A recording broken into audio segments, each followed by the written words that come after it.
कहानी की शुरुआत होती है जापान में, जहां 2 लाख से ज्यादा जबरदस्त निंजाज मौजूद हैं, जो देखने में तो आम आदमियों जैसे ही लगते हैं, लेकिन असल में वो बहुत ही खतरनाक जिंदगियां जीते हैं। सुजुकी एक निचले स्टार की निंजा है, जो मैगजीन एडिटर के रूप में आम लोगों के बीच रहती है। एक दिन अचानक उसे एक मैसेज आया। उसने जल्दी से अपने राइटर को अलविदा कहा और एक पुल की तरफ बढ़ी। वहाँ पहुंची तो उसे एक रशियन आदमी दिखाई दिया, जो कि निंजाज का शिकार करता है। इसी आदमी को मारने का मिशन उसे दिया गया है। उस आदमी ने सुजुकी पर गोली चलाई, जिससे बचकर सुजुकी ने अपनी हील से वार किया, जो अचानक से 2 तीखे खंजरों में बदल गई। वो आदमी जैसे तैसे बचा और अपनी बंदूक से सुजुकी पर गोलियां चलाता रहा, लेकिन सुजुकी ने बचकर कुछ निंजा स्टार्स उसकी तरफ फेंके और फिर पीछे से आकर उसके गहनों पर लात दे मारी। लेकिन फिर भी वो आदमी रुका नहीं। उस पर सुजुकी के करंट वाले डंडे का भी असर नहीं हुआ और उसने सुजुकी को जमीन पर पटक दिया। कुछ दूरी से एक दूसरा निंजा ये सब कुछ देख रहा था। इस निंजा का नाम केटो है, जो कि एक हाई रैंक निंजा है। अब वो उसे गोली मारने ही वाला था कि ऐन वक्त पर उसकी बाजू में एक टूथपिक आकर लगी। जैसे ही उसने पलट कर देखा तो एक लड़का उसकी तरफ भागता हुआ आ रहा था। ये भी एक निंजा है जिसका नाम है कुरो।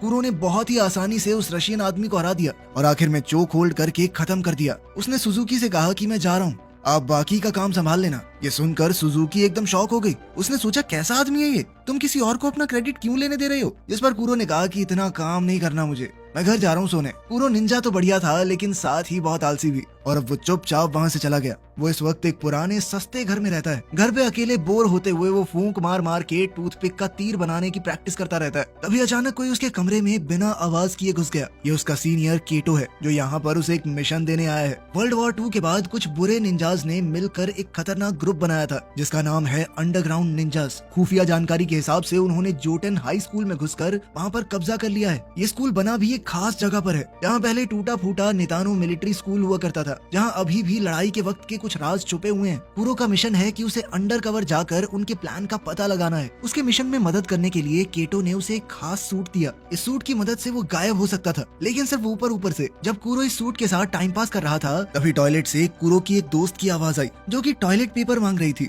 वो सीट से बहुत दूर रखा हुआ था। उसने कुरो से कहा कि अगर मेरी तरफ देखा ना तो बहुत मारूंगी, समझा? उसकी बात मानते हुए कुरो दीवार पर चढ़कर लड़की के ऊपर से उसे ना देखते हुए टॉयलेट पेपर तक पहुंच गया, लेकिन आखिर में टॉयलेट पेपर पकड़ाने के लिए लड़की की तरफ मुड़ गया, जिसके लिए उसके मुंह पर चप्पल लगी। अगली सुबह कुरो जोटैन हाई स्कूल पहुंचा। जब उसे पता चला कि उसे एंट्रेंस एग्जाम देना पड़ेगा तो वो बहुत ज्यादा परेशान हो गया। उसने एक बार के लिए तो सोचा कि क्या ही करना है, मिशन पूरा करके छोड़ ही देता हूँ, लेकिन फिर उसे केटो का डर सताने लगा। अब वो सोचने लगा कि आखिर एंट्रेंस एग्जाम कैसे पार करूं। अपने थकान भरे लेकिन खूबसूरत चेहरे के साथ कुरो ने जल्द ही नोगुची का ध्यान खींच लिया, जो कि एक स्टूडेंट है और दोबारा से एग्जाम दे रही है। क्लास में घुसने के बाद कुरो ने नीचे देखते हुए क्लास का एक चक्कर लगाया और फिर नोगुची के पास जाकर बैठ गया। उसे यकीन था कि ऑर्गेनाइजेशन के लोगों ने कुरो के पास होने की तैयारी पहले से कर रखी होगी। उन्होंने फर्श पर रंग बिरंगे चावल के दाने से आंसर की बनाई हुई थी। जैसे ही कुरो ने आंसर लिखने शुरू किए, नोगुची जोर से चिल्ला पड़ी। उसे लगा कि फर्श पर पड़े वो चावल के दाने किसी तरह के कीड़े हैं। टीचर ने कहा कि अगर तुम्हें दिक्कत है तो इन्हें साफ कर दो, लेकिन कुरो ने सोचा कि भाई कुछ तो करना पड़ेगा। उसने अपनी इरेजर नीचे फेंकी और उसे उठाते हुए बड़ी सफाई से एक पेपर बॉल स्ट्रॉ में भर के नोगुची को मारी, जिसके बाद वो चिल्लाने लगी कि अभी किसी ने मुझे छुआ। वो तो सर को ही ठरकी बुड्ढा कह के बुलाने लगी, लेकिन मास्टर जी ने कहा, बेटा देख इतने लंबे हाथ तो नहीं है मेरे। उनकी बहस के बीच कुरो ने जल्दी से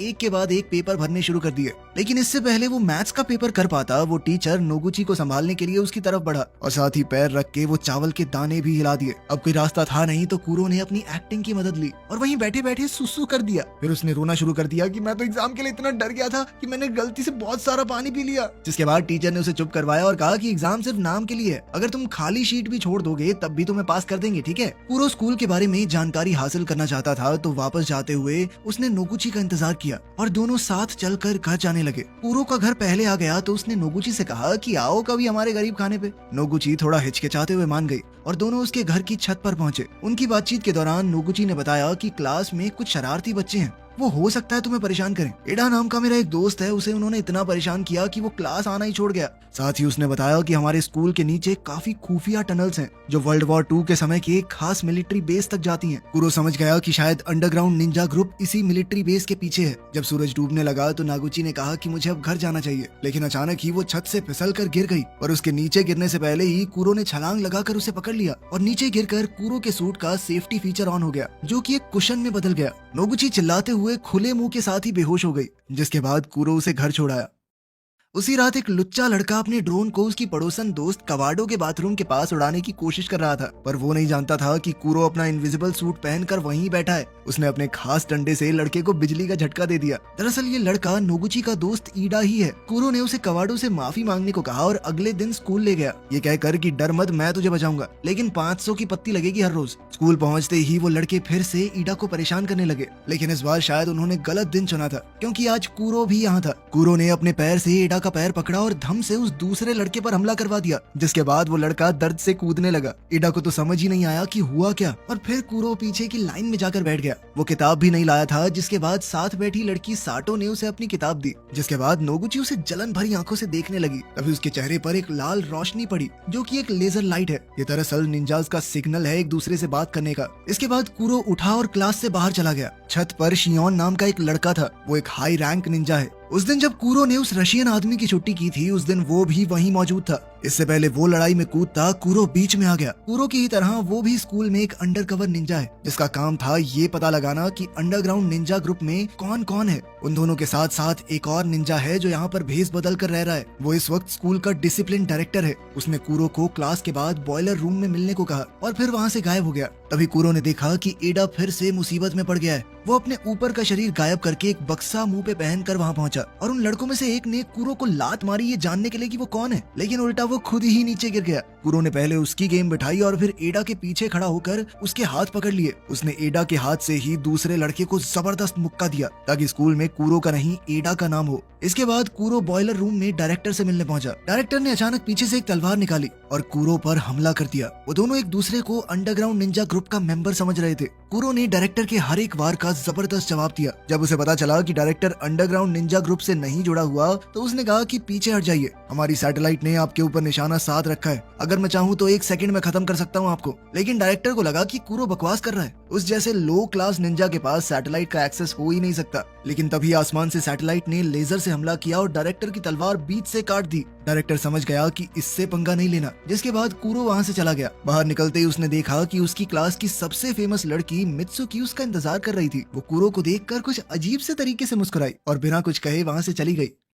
पास ही के एक स्टोर में कस्टमर के बाहर निकलने के बाद स्टोर का सेंसर वाला दरवाजा खुद ब खुद खुला और फिर बंद हो गया, जैसे कोई अदृश्य चीज अंदर गई हो, और कुछ ही देर में स्टोर का सामान गिरने लगा। स्टोर में मौजूद उस औरत ने लड़ने की कोशिश की, वो भी एक निंजा थी, लेकिन इस इनविजिबल आदमी ने उसे खत्म कर दिया। सुजुकी को एक मैसेज आया कि किसी ने उसकी मेंटोर जो कि एक निंजा थी उसका खून कर दिया है, और तभी सुजुकी पर भी वार हुआ। सुजुकी समझ गई कि ये जरूर कोई अंडरग्राउंड निंजा ग्रुप का आदमी है, क्योंकि उनके पास ये ऐसा सूट है जो एक इंसान को पूरी तरह गायब कर सकता है, जबकि उनका सूट आदमी को आधा ही गायब करता है। वहीं जब साटो स्कूल से घर जा रही थी तो उस आदमी ने उसे पकड़ लिया। सुजुकी ने चेतावनी दी कि वो किसी आम आदमी को नुकसान ना पहुंचाए। इस पर उस आदमी ने सुजुकी से कहा कि तुम्हारी मौत यहाँ नहीं लिखी, कोडान हाई स्कूल में लिखी है। उधर नोगुची अपने कमरे में बैठी कुरो के बारे में सोच रही थी। पिछले कुछ दिनों से वो कुरो के ख्याल को अपने दिमाग से निकाल ही नहीं पा रही। वो उसके साथ एक खुशहाल जिंदगी बिताने के सपने देख रही थी, और तभी हमने देखा कि कुरो उसके बिस्तर के पास आधी रात को चुपचाप उसे घूरते हुए बैठा था। कुरो ने उसे बताया कि स्टोर में काम कर रही एक निंजा को मार दिया गया है और उसे डर है कि अंडरग्राउंड निंजा गैंग हमला करने वाली है।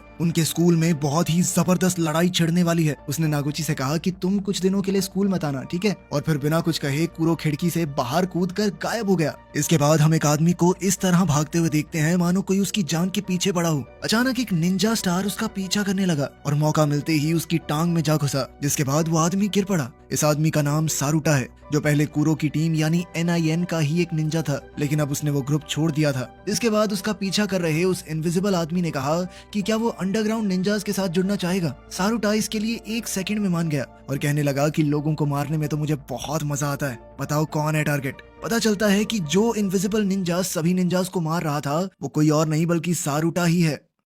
अगली सुबह जब एक स्टूडेंट स्कूल जा रहा था तो सारुटा ने एक ही झटके में उसकी मुंडी उड़ा दी और बॉडी को अपने साथ ले गया। उधर कुरो के मना करने के बावजूद भी नोगुची उसे ढूंढते हुए स्कूल पहुंची। तभी स्कूल के डायरेक्टर ने उसे देख लिया। नोगुची ने हड़बड़ाकर सब कुछ बता दिया कि कुरो ने उसे बताया था कि स्कूल तबाह होने वाला है। डायरेक्टर समझ गया कि लड़ाई छिड़ने ही वाली है। उसने नोगुची को एक अंगूठी दी और कहा कि ये कुरो को दे देना, उसे ढूंढने की कोशिश करो, ये बहुत जरूरी है। कुछ देर बाद सारुटा उस स्टूडेंट की बॉडी के साथ क्लास में पहुंचा। अभी भी उसे कोई देख नहीं पा रहा था और अचानक से वो बिना सर का शरीर सबके बीच में आकर गिरा। क्लास में हड़कंप मच गया और सारुटा एक के बाद एक स्टूडेंट्स को खत्म करने लगा। कुछ स्टूडेंट्स कमरे से निकलने में कामयाब हो गए, लेकिन सारुटा अब भी उनके पीछे था। जल्द ही सुजुकी और शियोन को खबर मिली कि अंडरग्राउंड निंजास का एक आदमी स्कूल में आतंक मचा रहा है। सुजुकी ने अपनी आंखों के सामने ये खून खराबा देखा। उसने अपनी छड़ी निकाली और हत्यारे ने अपना गायब होने वाला सूट उतारा और तो और मास्क भी हटा दिया। सारुटा ने कहा कि पहचाना मुझे? स्कूल में जब हम पढ़ते थे मैं बहुत ज्यादा चाहता था तुम्हें, लेकिन तुमने मेरे प्यार का मजाक बनाया और भाग गई।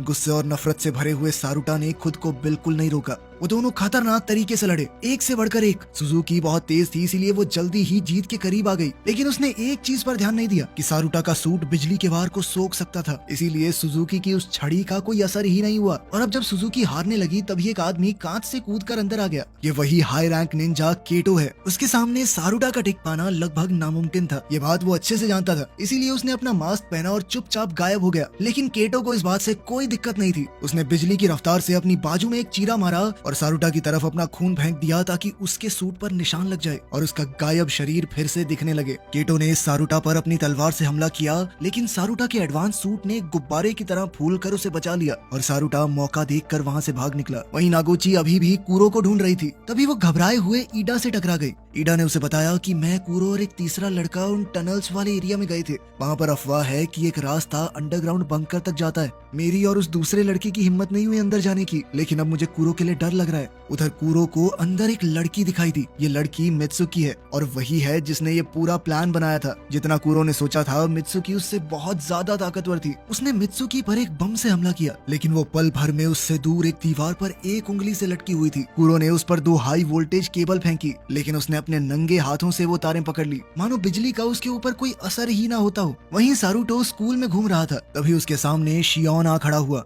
उसने अपनी तलवार उठाई और बहुत ही ज्यादा फुर्ती के साथ सारुटा का मुकाबला करने लगा। शियोन ने बड़ी चालाकी से जमीन पर कांच बिखेर दिया, जिसके बाद उसे पता चल जा रहा था कि सारुटा है कहां पर। साथ ही उसका वो टेडी बियर भी सारुटा की लोकेशन को पिन पॉइंट करने में कामयाब हो गया। उसने सारुटा को एक दीवार से लगा दिया। अब कुछ ही पलों में सैटेलाइट के हमले से सारुटा मारा जाता, लेकिन ऐन मौके पर वो वहां से बच निकला। शियोन उसके पीछे भागा और उसने छत पर सारुटा को पकड़ लिया। शियोन ने अपनी तलवार के वार से सारुटा पर जबरदस्त हमला किया, लेकिन वहां सिर्फ सारुटा का वो सूट था और सारुटा ने पीछे से अचानक उस पर हमला बोल दिया। इस अचानक हुए हमले से शियोन ने बचने की कोशिश की, लेकिन उसकी तलवार 2 हिस्सों में टूट गई। शियोन एक बेहतर फाइटर जरूर था, लेकिन अंडरग्राउंड निंजास के हथियार ज्यादा ताकतवर थे और इस लड़ाई में उसके कंधे पर खतरनाक चोट लग गई। अब घायल और घबराए हुए शियोन के पास अपनी आधी तलवार से बचाव करने के अलावा कोई दूसरा चारा नहीं था। वो हारने ही वाला था, लेकिन तभी केटो ने वहां आकर बाजी पलट दी। उसने अपनी तलवार सारुटा के शरीर के पार करके उसका खेल खत्म कर दिया और आखिरकार शियोन की जान बच गई।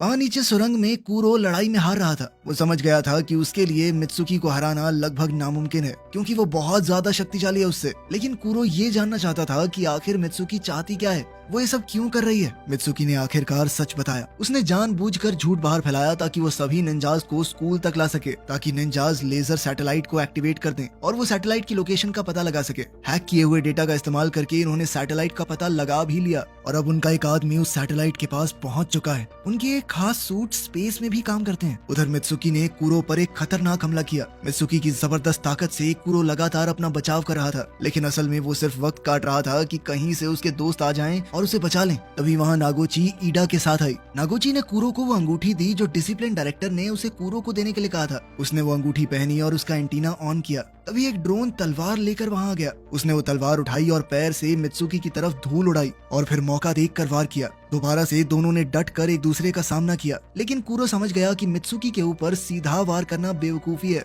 उसे चकमा देकर अचानक हमला करना होगा। उसका गायब कर देने वाला सूट भी किसी काम का नहीं था, क्योंकि वो सिर्फ उसके ऊपर के शरीर को गायब करता था। सूट एक्टिवेट करने के बावजूद भी मित्सुकी उसे देख तो सकती थी। कूरो ने अपने दिमाग में कई बार सोचा कि अगर मैं ऐसे लड़ूं तो क्या होगा, लेकिन हर बार वो मारा जाता। आखिरकार उसे समझ आ गया कि वो इस तरह तो नहीं जीत पाएगा। उसके पास एक ही तरीका था मित्सुकी को हराने का। उसने जबरदस्त टेक्निक से सीधा हमला शुरू किया और वो अपनी जान की परवाह ना करते हुए आगे बढ़ गया, जिसके बाद उसकी तलवार मित्सुकी के आर पार हो गई और मित्सुकी की तलवार कूरो के। उसने मित्सुकी को धक्का देकर तलवार खींच ली। मित्सुकी वहीं ढेर हो गई। कूरो पहले ही अपनी पूरी हद तक पहुंच चुका था। वो लड़खड़ाता हुआ घायल होकर नीचे गिर पड़ा। नागोची ने जल्दी ही उसे उठाया और दोनों वहां से निकल गए। अंडरग्राउंड निंजा ग्रुप का एक आदमी सैटेलाइट के अंदर पहुंच गया था और उसने सिस्टम में वायरस अपलोड कर दिया, जिसके बाद पूरा लेजर सिस्टम उनके कंट्रोल में आ गया। और जैसे ही उसने डायल घुमाया, पावर लेवल मैक्सिमम हो गया। उस लेजर का टारगेट स्कूल में था, इसीलिए अब तो साइज बड़ा करने के बाद पूरा स्कूल लेजर से उड़ गया। धमाके के इस झटके से अंडरग्राउंड बंकर में कंपन हुई,